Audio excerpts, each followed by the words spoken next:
ஞானானந்தமயம் தேவம் நிர்மலஸ்படிகாகிருதியும் ஆதாரம் சர்வ வித்யானாம் ஹயக்ரீவம் உபாஸ்மகே. நேயர்கள் அனைவருக்கும் அஸ்ட்ரோ கேஎஸ் ஐயங்காரின் பணிவான நமஸ்காரங்கள். சக்தி ஜோதிட குழுவின் சார்பாக குரோதி வருஷம் ஆவணி மாத பலன்களை பற்றி பார்ப்பதற்காக வந்திருக்கின்றோம். அடியேன் சக்தி சோமையாகிய நானும் ஐயா டாக்டர் ஹரிஹர சர்மா ஐயா அவர்களும் டாக்டர் கேஎஸ் ஐயங்கார் அவர்களும் வந்திருக்கின்றோம். இந்த ஆவணி மாதங்கிறது 17/8/2024 முதல் 16/9/2024 வரைக்கும் உள்ள காலகட்டத்துக்கு உண்டானது. அதுக்குண்டான கிரக நிலைகளும் அந்த மாதத்தில் உள்ள விசேஷ நாட்களையும் ஐயா டாக்டர் ஹரிஹர சர்மா ஐயா சொல்லுவாங்க. அனைவருக்கும் ஹரிஹர சர்மாவின் பணிவான நமஸ்காரங்கள். நாம் ஒவ்வொரு மாதமும் மாத பலன்கள் பார்க்குறோம், அதே போல் வருஷ பலன்கள் பார்க்குறோம், அதே போல் கிரக பயிற்சிகள் பார்க்குறோம். ஆங்கில வருஷமும் பார்க்குறோம், தமிழ் வருஷமும் பார்க்குறோம். அதை தவிர மெல்ல செல்லும் கிரகங்கள், விரைவாக செல்லும் கிரகங்கள், சனி பயிற்சி பலன்கள் பார்க்குறோம், ராகு கேது பயிற்சி பலன் பார்க்குறோம், குரு பயிற்சி பலன் பார்க்குறோம். இப்போ கடந்த காலகட்டங்களில் கூட சனி வக்ர பலன்கள் பார்த்தோம். அப்போ இப்போ நாம் பார்க்க போகிறது ஆவணி மாத பலன்கள். அது என்ன சாமி, ஆவணி மாதத்தில் விசேஷம், ஆடி போனால் ஆவணி வந்தால் நல்லது நடக்கும் அப்படின்றது நம்மளுடைய ஜோதிட சாஸ்திரத்தில் உள்ள வழக்கு மொழி. அது என்ன அப்படின்னாக்க, ஆடி மாதத்தில் 18ஆம் பெருக்கு அப்படின்னு வரக்கூடிய காலகட்டங்களில் நம்மளுடைய உற்றார்கள், உறவினர்கள், சொந்தக்காரங்க, அதே போல் மாமன், மைத்திரன், அத்தை பொண்ணுங்கள்லாம் வரக்கூடிய காலகட்டங்கள். ஒரு தீர்த்த நதிக்கரையோரம், அதாவது புண்ணிய கஷேத்திரம், காவேரி, கங்கா, யமுனா, இது மாதிரி இந்த கஷேத்திரங்களில் இவங்கள்லாம் சந்திக்கும் பொழுது, ஒருத்தருக்கு ஒருத்தர் பார்த்து கொள்ளும் பொழுது திருமணத்திற்கு உண்டான காலகட்டங்கள் அந்த நாள்லேருந்தே தொடங்குது. அதே என்ன சாமி, ஆடியில் கல்யாணம் பண்ண மாட்டாங்களே? ஆடியில் கல்யாணம் பண்ண வேண்டிய தேவையில்லை. நேருக்கு நேர் ஒரு பொது இடத்துல பார்த்து பேசக்கூடிய வாய்ப்பை கொடுக்கறது இந்த ஆடிப்பெருக்கு என்ற 18ஆம் பெருக்கு. இதில் எல்லாரும் பார்த்து பேசி வச்சுட்டு ஆவணி பிறந்த விட்டு நம்ம திருமணத்திற்கு உண்டான வேலையை, நிச்சயதார்த்தத்துக்கு உண்டான வேலையை பார்க்கலாம் அப்படின்னு தொடங்கக்கூடிய காலகட்டங்கள் ஆவணி. ஆவணி வந்தாலே திருமண நாட்கள் தொடங்க ஆரம்பிச்சிடும், மண்டபங்கள், முகூர்த்தங்கள் எல்லாமே வர ஆரம்பிச்சிடும். அப்படி பார்க்கும்பொழுது இந்த ஆவணி மாதத்தில் என்னென்ன விசேஷ தினங்கள் வருது அப்படின்னு பார்ப்போமா? ஆவணியில் பொறுத்தளவுக்கு பிறக்கிறது 19/8, ஆவணி பிறக்கிறது 17/8/2024. உயர்ந்த கிழமையான சனிக்கிழமையில் உயர்ந்த நட்சத்திரமான பூராட நட்சத்திரத்தில் இந்த ஆவணி மாதம் பிறக்குது. இது எது வரையிலும் இருக்குது அப்படின்னு பார்த்தோம்னாக்க 16/9/2024 வரலும் இருக்குது. இதில் விசேஷ தினங்கள் அப்படின்னு பார்க்கும்பொழுது ஆவணி பிறந்த 2வது நாளே ருக் யஜுர் உபகர்மா. அது என்ன ருக் யஜுர் உபகர்மா? வேதங்களில் ருக்வேதம், யஜுர்வேதம், சாமவேதம், அதர்வண வேதம் அப்படின்னு 4 வேதங்கள் இருக்குது. இதை பொறுத்தளவுக்கு இந்த பிராமண சமுதாயத்தை சேர்ந்தவங்க பூணூல் மாற்றி கொள்ளக்கூடிய காலகட்டங்கள். இந்த நம்மளுடைய சமுதாயத்திலே பொறுத்தளவுக்கு ஆண்களுக்கு அப்படின்னு ஒரு பண்டிகை உண்டு அப்படின்னாக்க இந்த உபகர்மா தான்.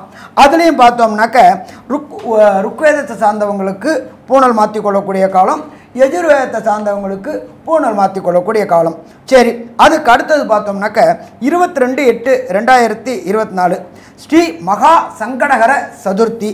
இதை தவிர நம்ம ரொம்ப நாளாக ஒருத்தவங்க நினச்சிக்கிட்டு இருப்போம், ஏதாவது ஒரு காணி நிலமாவது வாங்கணும், வாடகை வீட்டிலேயே கஷ்டப்பட்டுட்டு இருக்கிறோமே அப்படின்னு நினச்சிக்கிட்டு இருக்கவங்களுக்கு வாஸ்து பூஜை போடக்கூடிய நாள் அப்படின்றது 22/8/2024. அதுவும் டைம் பர்டிகுலராக சொல்கிறேன். இந்த டயத்தில் பண்ணினோம் அப்படின்னாக்க வீடு கட்டுறதுல எந்த விதமான தடையும் தாமதமும் வராது. ஏன்னு கேட்டிங்கன்னா, ஒரு சில பேர் நேரம் சரியில்லாமல் ஆரம்பித்தாச்சு அப்படின்னாக்க அந்த வீடு இழுத்துக்கிட்டே போகும். அப்போ பண்ண வேண்டிய நேரம் அப்படின்றது மத்தியானம் 2:31 மத்தியானம் 4:01. என்ன சாமி, அதில் ராகுகாலம், யமகண்டம், குளிகை வந்தால் பார்க்கணுமா? பார்க்க வேண்டிய தேவையில்லை. வாஸ்து புருஷன் நித்திரை விடுற நேரத்தில் அது என்ன நாளாக இருந்தாலும் சரி, அது அஷ்டமி, நவமி, பிரதம, கரிநாள், ராகுகாலம், யமகண்டம், குளிகை இதெல்லாம் கவலைப்பட வேண்டிய தேவையில்லை. அந்த டயத்தில் வாஸ்து நித்திரை விடுற நாள் வீட்டுக்கு உண்டான மனை பூஜை போடும் பொழுது வீட்டுக்கு உண்டான அத்தனை தடங்கல்களும் கேட்ட இடத்துல பணம் கிடைக்கும், கேட்ட இடத்துல லோன் கிடைக்கும், கரெக்டாக வேலை முடியும். அடுத்தது பார்த்தோம் அப்படின்னாக்க 5/9/2024. இந்த 5/9/2024 அப்படின்றது சாமவேதத்தில் உள்ளவங்க உபகர்மா, அதாவது பூணல் மாற்றி கொள்ளக்கூடிய காலகட்டங்கள். இதை தவிர 7/9 விநாயகர் சதுர்த்தி. நம்மளோட பொறுத்தளவுக்கு தேசத்தை ஒருங்கிணைக்கிறதுக்காக பாலகங்காதர திலகர் அவர்கள் கொண்டு வந்தது விநாயகர் சதுர்த்தி. எப்படின்னு கேட்டிங்கன்னாக்க வீட்டில் ஒரு நாள் வைப்பாங்க.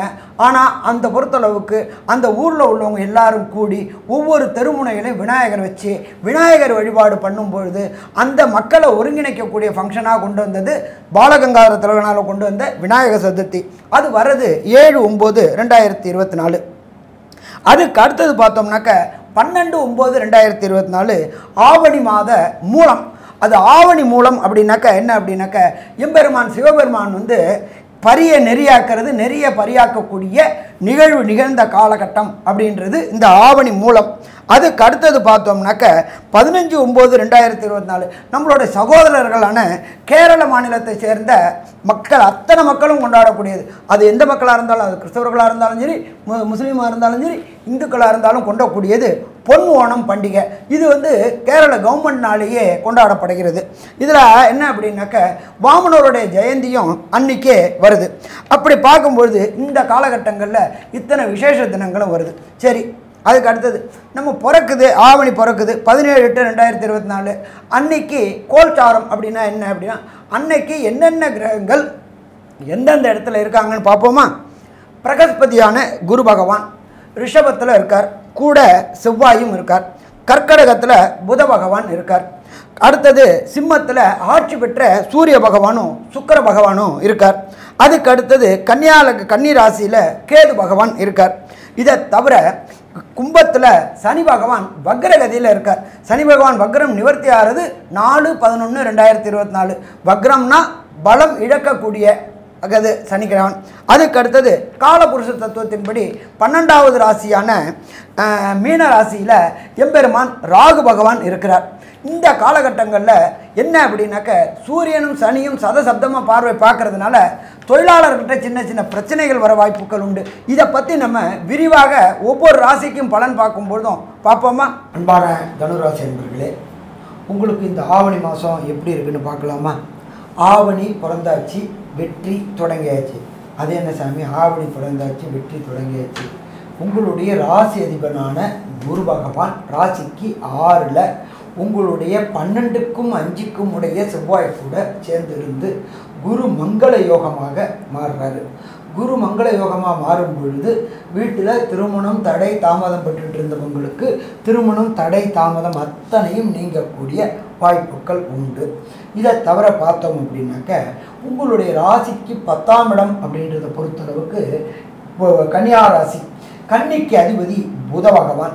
அந்த புத பகவானுடைய வீட்டை உங்களுடைய ராசிநாதனான குரு பார்க்கும் பொழுது தொழில் சிறப்படைய வாய்ப்புகள் உண்டு.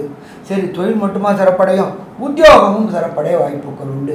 ஏன்னா ராசிநாதனே ராசிக்கு 6க்கு போயிட்டு அவரே விசேஷ பார்வையான 5ஆம் பார்வையாக 10ஆம் இடத்தை பார்க்கறதுனால தொழில் புதிதாக தொடங்கணும்னு முயற்சி எடுக்கக்கூடிய தனுர் ராசி என்பவர்களுக்கு வெற்றி வெற்றி வெற்றி கிடைக்கக்கூடிய வாய்ப்புகள் உண்டு. குரு அப்படின்றது தனக்காரகன்னு சொல்கிறோம். தனக்காரகன் நல்ல நிலையில் இருக்கும்பொழுது கேட்ட இடத்துல தொழில் தொடங்க பணம் கிடைக்கக்கூடிய வாய்ப்புகள் உண்டு. இப்படி இருந்தாலும் தொழில் தொடங்கணும்னா பணம் வேணும், தனக்காரகன் சப்போர்ட் பண்ணுறாரு, அவர் அங்கே 10ஆம் இடத்தை பார்க்கறதுனால கண்டிப்பாக வெற்றி வெற்றி வெற்றி கிடைக்கக்கூடிய வாய்ப்புகள் உண்டு. அதுக்கு அடுத்தது 3ஆம் இடம் அப்படின்றது கம்யூனிகேஷன் பாவம். கம்யூனிகேஷன் பாவத்தில் கம்யூனிகேஷன் பாவாதிபதியான சனி பகவானே இருக்கார். என்ன ஒன்றுன்னு கேட்டிங்கன்னா கொஞ்சம் அதீத தைரியத்தை கொடுப்பார். ஏன்னா 4ல் ராகு இருக்கிறதுனாலையும் 3ல் சனி பகவான் இருக்கிறதுனாலையும் அதீத தைரியத்தை கொடுப்பார். அதனால் கொஞ்சம் அடக்கி வாசிங்க. கேட்குற இடத்துல கொஞ்சம் ரிக்வஸ்ட்டாக கேட்டிங்க அப்படின்னு சொன்னாக்க நல்லபடியாக ஆகும். நீங்கள் கொஞ்சம் அதட்டி கேட்டிங்க அப்படின்னு சொன்னாக்க அது தப்பாக புரிஞ்சு கொள்ளப்படும். ஏன்னா கம்யூனிகேஷன் பாவத்தில் சனி இருக்கிறதுனால நீங்கள் நல்லதாக சொன்னாலும் எதிராளிகளாலையும் நட்பு வட்டாரத்துலேயும் அது தவறாக புரிந்து கொள்ளப்படும். அப்போ பேசும்போது கொஞ்சம் எதவாக பேசுறது சிறப்பாக இருக்குமா, சிறப்பாக இருக்கும். அதுக்கு அடுத்தது பார்த்தோம் அப்படின்னு சொன்னாக்க 6க்கு உண்டான சுக்கிர பகவான் இருக்கிற இடம் அப்படின்றது 9ல் இருக்கார். 6க்கு உண்டான சுக்கிர பகவான் 9ல் இருக்கும் பொழுது படிப்பு, இந்த தனுர் ராசியை சேர்ந்த குழந்தைகளுக்கு படிப்பு அப்படின்றது லோயர் எஜுகேஷன். அந்த லோயர் எஜுகேஷன் உங்களுடைய ராசியுடைய இன்னொரு வீடு. அப்போ இந்த லோயர் எஜுகேஷன் அத்தனையிலையுமே இந்த குழந்தைகள் வெற்றி வெற்றி பெறக்கூடிய காலகட்டங்கள். இதை தவிர தனுர் ராசியை சேர்ந்த குழந்தைகள் இந்த ஐஐடி, ஜேஇஇ, நீட்டு, ஐஏஎஸ், ஐபிஎஸ், ஐஎஃப்எஸ், PhD போன்ற மேல் படிப்பு படிக்கணும்னு நினைக்கக்கூடிய அத்தனை குழந்தைகளுக்கும் கண்டிப்பாக இந்த ஆவணி மாதம் வெற்றி வெற்றி வெற்றி கிடைக்கக்கூடிய வாய்ப்புகளும் உண்டு. இதை தவிர உங்களுடைய பார்ட்னர் ஸ்தானம், லைஃப் பார்ட்னரும் சரி, இந்த பார்ட்னரும் சரி, அவர் ஒரு 10 நாள் 8ல் இருக்கார், அதுக்கப்புறம் அவர் 9க்கு வரார். அப்போ இந்த 9க்கு வரும்பொழுது திருமண தடையும் தாமதமும் ஏற்பட்டு இருந்தவங்களுக்கு திருமண தடையும் தாமதமும் விலகி வீட்டில் கெட்டி மேளம் கட்டக்கூடிய வாய்ப்புகள் உண்டு. இதை தவிர 5ஆம் அதிபதியான செவ்வாய் பிரகஸ்பதியான குரு கூட சேர்ந்து குருமங்கள யோகம் பெற்றிருக்கிறதுனால திருமணமாகி நீண்ட நாட்களாக வம்சமிருத்தி என்கின்ற சந்தான பாக்கியம் இல்லாதவங்களுக்கும் சந்தான பாக்கியம் கிடைக்கக்கூடிய வாய்ப்புகள் உண்டு. ஏன் அப்படின்னாக்க ஆணுக்கு பொறுத்தளவுக்கு 3ஆம் இடம் அப்படின்றது வீரியஸ்தானம். வீரியஸ்தானத்தில் வீரியஸ்தானாதிபதி சனி பகவானே இருக்கார். அதுக்கு அடுத்தது பெண்ணுக்கு 4ஆம் இடம்ன்றது கர்ப்பஸ்தானம் இருக்கக்கூடிய ஸ்தானம். அந்த இடத்துல ராகு இருக்கார். ராகுக்கு இடம் கொடுத்த குரு பகவானும் நல்ல நிலையில் இருக்கார். அப்போ இந்த நீண்ட நாட்களாக திருமணமாகி சந்தான பாக்கியம் என்கின்ற வம்சம் விருத்தி இல்லாதவர்களுக்கு இந்த காலகட்டங்களில் ஆவணி மாதத்தில் வம்சம் விருத்தி இருக்கும். எப்படின்னு கேட்டிங்கன்னாக்கா, ஏற்கனவே ஆடி மாதத்தில் நம்மளுடைய இந்து பாரம்பரியத்தில் பொறுத்தளவுக்கு கணவன் மனைவியை பிரித்து வைப்பாங்க. எதுக்காக சாமி பிரித்து வைக்கிறாங்க அப்படின்னாக்க, ஆடி மாதத்தில் கூடினால் சித்திரை மாதம்ன்றது 10வது மாதம் வரும். ஒவ்வொரு சராசரியும் பொறுத்தளவுக்கு குழந்தைகளுடைய கர்ப்ப காலம் அப்படின்றது 10 மாதம். அதனால் சித்திரையில் அக்னி நட்சத்திரம் இருக்கும். அதனால் இந்த பிரச்சனை வராமல் இருக்கிறதுக்காக பிரித்து வைப்பாங்க. அப்போ ஆவணி சேர்ந்த பிறகு வம்சவிருத்தி உண்டாகக்கூடிய வாய்ப்புகளும் உண்டாகும். ஸோ மொத்தத்தில் பார்த்தோம்னா தனுர் ராசி என்பவர்களுக்கு இது ஏற்றமான காலகட்டம்னு சொல்லலாமா? ஏற்றமான காலகட்டம்னு சொல்லலாம். சரி, இந்த ஆவணி மாதத்தில் தனுர் ராசியில் உள்ளவங்களுடைய தாய் தந்தையருடைய உடல்நலம் எப்படி இருக்கும் அப்படின்றத பற்றி நம்மளுடைய அஸ்ட்ரோ KS ஐயங்கார் அவங்க விளக்கமாக சொல்லுவாங்க. ஐயா, அற்புதமாக சொன்னீங்க. அதாவது தனுசு ராசிக்காரர்களை பொறுத்தவரைக்கும் பார்த்தாலேயானால் 3ஆம் இடத்தில் இருக்கக்கூடிய சனி பகவான் முயற்சி ஸ்தானத்தில் இருக்கிறதுனால எல்லா விதமான முயற்சிகளும் வெற்றி பெறும். இருந்தாலும் வக்கரகதியில் இருக்கிறதுனால சிறு சிறு தோல்விகளை நடுவில் சந்திக்க வேண்டிய காலகட்டமாக அமையும்.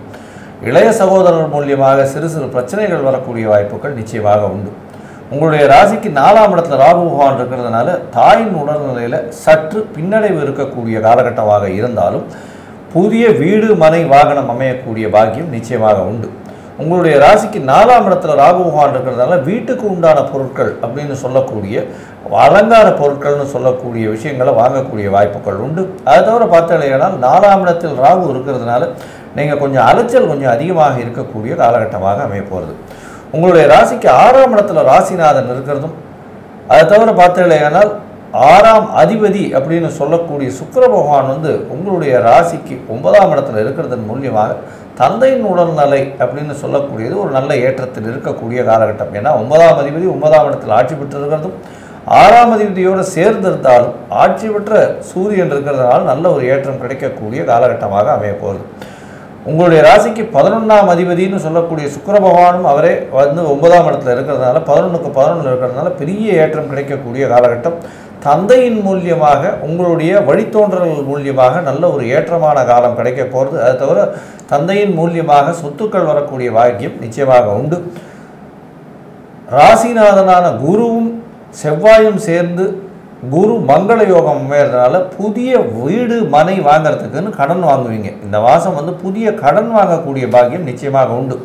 இதன் மூலியமாக பார்த்தாலேயானால் உங்களுக்கு புதிய கடன் அமையும். அதன் மூலியமாக வீடு மனை வாகனம் அமையக்கூடிய வாய்ப்புகள் நிச்சயமாக உண்டு. அதை தவிர போட்டித் தேர்வு எழுதுகிறவங்களுக்கு பெரிய வெற்றி காத்திருக்கு, கவலைப்பட தேவையில்லை. போட்டித் தேர்வு எழுதுகிறவங்களுக்கு பார்த்தீங்கன்னா பெரிய வெற்றி காத்திருக்கு. ஏன்னா 6ஆம் இடத்துல ராசிநாதனே இருக்கிறதும் 5ஆம் அதிபதியான செவ்வாய் போய் இருக்கிறதும் பெரிய ஏற்றத்தை கொடுக்கக்கூடும். அதன் மூலியமாக உங்களுக்கு புதிய பதவி புகழ் அந்தஸ்து கௌரவம்லாம் வரும். மேல் படிப்பு படிக்கிறவங்களுக்கு நல்ல ஒரு ஏற்றம் இருக்கும். அதை தவிர இந்த பேங்கிங் செக்டரில் இருக்கிறவங்க, ரியல் எஸ்டேட் செக்டரில் இருக்கிறவங்க, அக்கௌண்ட்ஸு, பேங்கிங் அக்கௌண்ட்ஸு, அதை தவிர ப்ரொஃபஸர், எஜுகேஷன் இண்டஸ்ட்ரியில் இருக்கிறவங்க இவங்களுக்கெல்லாம் புதிய வேலை மாற்றங்கள் கிடைக்கக்கூடிய வாய்ப்புகள் உண்டு. இந்த காலகட்டத்தில் பார்த்தாலேயானால் வேலை மாற்றங்கள் கிடைக்கும். வீட்டை விட்டு வெளியில் போகக்கூடிய வாய்ப்புகள் நிச்சயமாக இருக்கும். வீட்டை விட்டு பிரிந்து இருக்கக்கூடிய வாய்ப்புகளும் நிச்சயமாக உண்டு. அக்கௌண்ட் செக்ஷனில் அக்கௌண்ட்ஸ் பார்க்குறவங்க, ஆடிட்டட் அக்கௌண்ட்ஸ் பார்க்குறவங்க, இது கம்பெனி அக்கௌண்ட்ஸ் பார்க்குறவங்க, அதை தவிர இது பேங்கிங் அக்கௌண்ட்ஸ் பார்க்குறவங்க இவங்களுக்கு ஃப்ரீக்வெண்ட் ட்ராவல்ஸ் கொஞ்சம் அதிகமாக இருக்கக்கூடிய காலகட்டமாக இந்த மாதம் அமைய போகுது. இந்த மாதத்தில் பார்த்தீங்கன்னா உங்களுடைய முயற்சிகள் ஏற்கனவே சொன்ன சனி பகவான் ஆட்சி பெற்று இருக்கிறதுனால வெற்றிகள் வரும், இருந்தாலும் மக்கரகதியில் இருக்கிறதுனால சிறு சிறு தடங்கள் இருந்தாலும் வெற்றிகள் வரும் அப்படின்னு சொன்னேன். சில காலகட்டம் இந்த மாதத்தில் வந்து புதிய முயற்சிகளை தவிர்ப்பது நல்லது அப்படின்னு சொல்லக்கூடிய காலகட்டங்கள் சந்திராஷ்டம காலகட்டங்கள்னு சொல்கிறோம். இந்த காலகட்டங்களில் என்னென்ன செய்யலாம், எந்தெந்த நாட்கள் வருது, இந்த மாதத்தில் வந்து எந்த தெய்வத்துக்கு பரிகாரம் பண்ணலாம் அப்படின்றத நம்ம ஐயா கிட்ட கேட்போம். ரொம்ப அற்புதமாக சொன்னீங்க ஐயா, 2 பேருமே ரொம்ப அற்புதமாக சொன்னீங்க.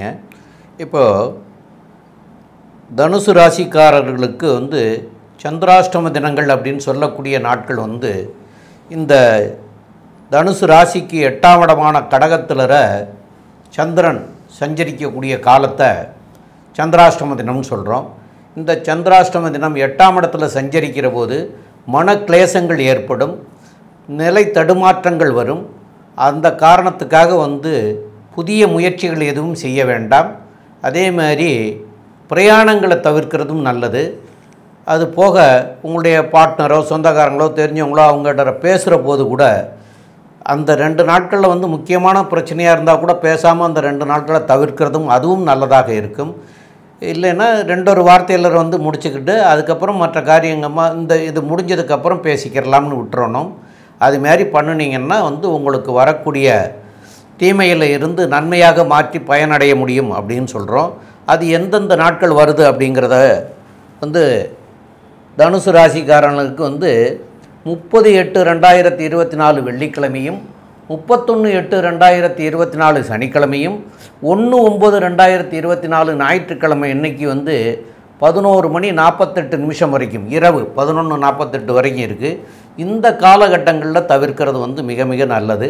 ரெண்டாவது வந்து உங்களுக்கு வந்து 31/8 அன்னைக்கு வந்து சுக்கிரன் நீச்சமாயிடுறார். அந்த சுக்கிரன் நீச்சமாகிற போது என்னென்னு கேட்டிங்கன்னா உங்களுக்கு வந்து சுக்கிரன் வந்து 6க்கும் 11க்கும் உடையவர். அவர் வந்து 10ஆம் இடத்துல போய் நீச்சம் அடைகிறார். அப்போ சில பாதிப்புகள் அந்த 10ஆம் இடத்துல வந்து 6க்கும் 11க்கும் உடையவர் நீச்சம் அடைகிறதுனால, அதுவும் கேதுவோடு சேர்ந்து நீச்சம் அடைகிறதுனால சில பாதிப்புகள் வந்து சுக்கிரனால் வரலாம் இந்த மாதங்களில். அதனால் கஞ்சனூரில் போய் சுக்கிர பகவானுக்கு போய் வெள்ளிக்கிழமைகளில் வந்து அர்ச்சனை பண்ண முடிஞ்சவங்க அர்ச்சனை பண்ணுங்கள், தான தர்மங்கள் பண்ணுங்கள்.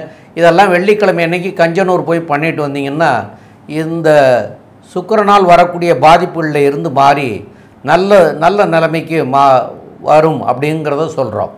மேற்கொண்டு உள்ள விவரங்களை நம்முடைய கேஎஸ் ஐயங்கார் அவங்க சொல்லுவாங்க. ஐயா, தனுசு ராசியை பொறுத்தவரையிலும் ராசிநாதனும் செவ்வாயும் சேர்ந்து 6ஆம் இடத்துல இருக்கிறதுனால வெற்றிகள் எல்லாமே உறுதியாக உண்டு. உங்களுக்கு புதிய கடன் அமையும், புதிய வீடு மனை அமையக்கூடிய பாக்கியம் நிச்சயமாக உண்டு.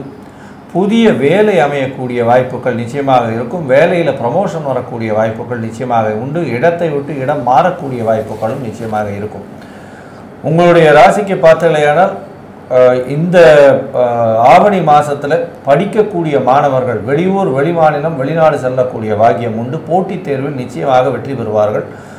இந்த தனுசு ராசிக்காரர்களின் தாயின் உடல்நிலையில் நல்ல ஒரு ஏற்றம் இருக்கும். தந்தையின் உடல்நிலை நல்ல ஒரு ஏற்றத்தில் இருக்கக்கூடிய காலகட்டமாக இருக்கும். தாயின் உடல்நிலை சற்று பின்னடைவு இருக்கும். ஏன்னா 4ஆம் இடத்துல ராகு இருக்கிறதுனால உங்களுடைய உடல்நிலையை கொஞ்சம் ஜாகிரதையாக பார்த்துக்கணும். சூட்டின் வழியாக பிரச்சனைகள் வரும். அதை தவிர வந்து இந்த இனிப்பு பண்டங்கள் கொழுப்பு சத்தின் மூலியமாக பிரச்சனைகள் வரக்கூடிய வாய்ப்புகள், ஏன்னா 6ஆம் இடத்திலே குரு பகவான் போய் இருக்கிறதுனால கண்டிப்பாக இருக்கும்.